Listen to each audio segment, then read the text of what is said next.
Welcome back, Woodward Sports. Ryan Romani, Braylon Edwards, Tom Mazaway, and the great Terry Foster. Yes, sir. In the house as well. Always a pleasure to have T-Foss in with us. How you doing, my friend? I'm doing fine. I'm going to be a contrarian today, but I do want to disagree with something you guys said earlier. Oh, shocking. Here we go now. Here already. Darius Slay was not traded because of money. I never said that. He was traded because of Patricia. I said they didn't want to pay him. No. That's not really.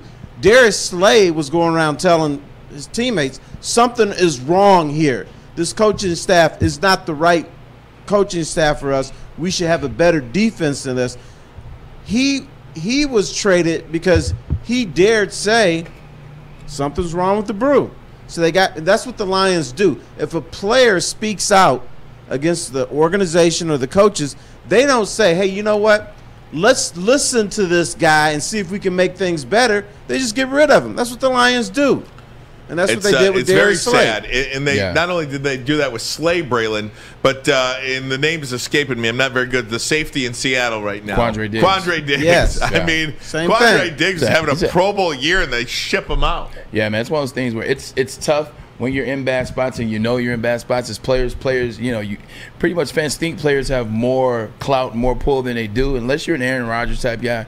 Unless you're a Tom Brady type guy, J.J. Watt, who we'll talk about later, but J.J. Watt, when he was in his prime in Houston type guy, you don't have that clout. So you literally have to develop these groups in which is you and maybe 5, 6 other players that are key name, big name players on a team, and keep that information within yourselves, and then you develop a relationship with the owner himself and be able to tell him things, or maybe it's the GM, but doesn't happen often, and this is what happened when it does. Guys get shipped out. Jim Caldwell had that team ready to go. I mean, they were winning with him. 9-7 wasn't good enough.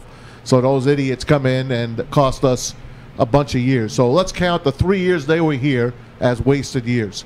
Now add 5 more years on top of what they've done to this team. And Matt Millen does. So it's an 8-year.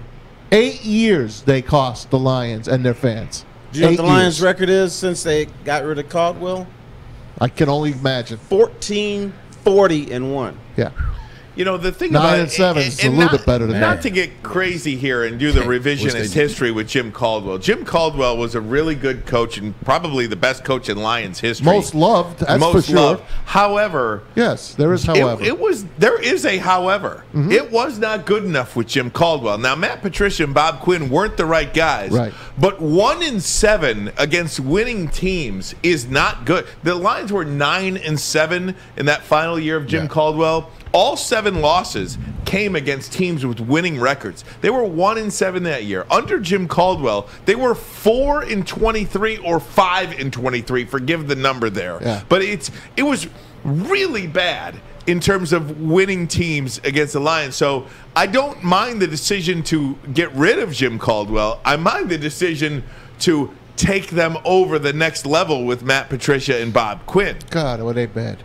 Yeah. Here's what I find interesting. The Lions at 9-7 normally like, hey, that's a great year.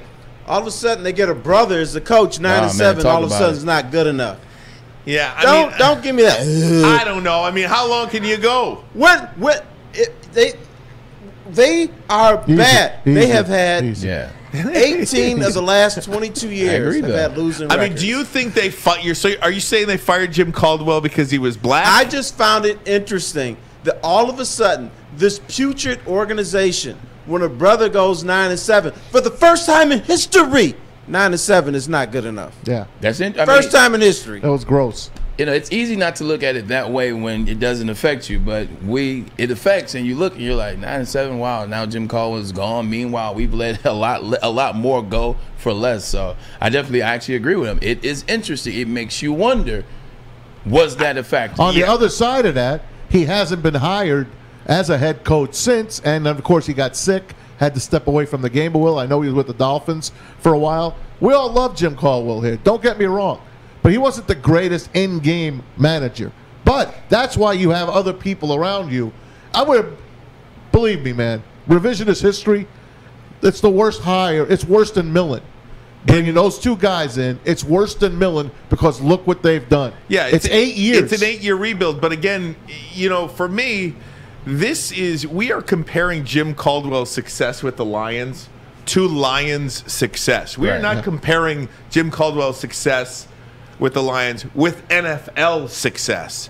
I mean, that was the right thing to do to move on from Jim Caldwell. That actually resembled somewhat of an NFL franchise. Now, again, but they haven't had NFL who success. They hired. So, like, is the goal, like, if you just go 9-7 every year and lose to every playoff team that you play, or winning team that you play, like, that's good because that's good enough because you're a Lions coach? But that's also like, don't you want more? It's a starting point. Like, it's a starting point. Now we're going to the playoffs. Now we're 9-7 consistently. Okay, cool. It's a building formality. Then you go as a GM, as an owner. This is when you start making minor changes within a system that already exists, as opposed to tell Jim Caldwell, he's gone.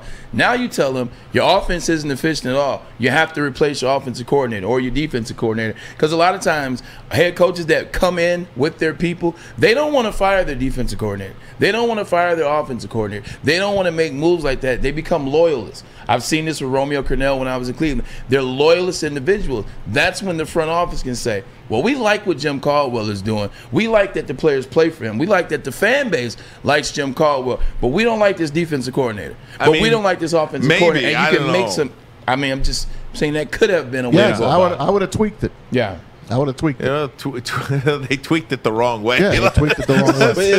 They let a guy bring his friend in. They let a guy bring his friend in. Right. You had a general manager who didn't hire the coach.